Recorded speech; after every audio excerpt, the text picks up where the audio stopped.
Donc, probablement que vous avez vu ce type de diapo dans une des présentations que vous avez déjà vues. Si on pense à qu'est-ce qui fait, euh, ce qui contribue à ce qu'on appelle les pathogènes, ou qu'est-ce qui cause la maladie inflammatoire, il y a des composantes génétiques et multiples gènes qui ont été identifiés. À notre connaissance, probablement que ça fait seulement un petit pourcentage. Il y a une composante environnementale, des différentes choses comme la fumée, la diète, qui probablement jouent un rôle et que l'interaction entre la génétique et l'environnement peut apporter à, briser la barrière intestinale dont j'ai déjà parlé.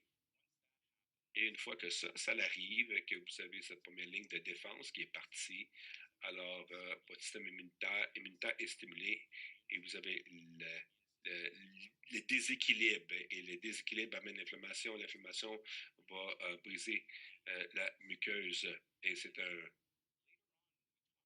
un cercle vicieux. Lorsqu'on parle de thérapie, on peut s'imaginer qu'on ne peut pas rien faire à propos de la génétique individuelle. On ne sait pas pour un individu en particulier ce que ce déclencheur environnemental ou ce facteur qui peut pousser l'inflammation ou leur maladie d'inflammation. Et une fois que cette mur intestinal est brisé, que c'est stimulé pour amener l'inflammation, pense à l'inflammation comme un feu et qui se perpétue et dans la muqueuse qui est comme une forêt, vous commencez à brûler la forêt et vous avez ce cycle vicieux.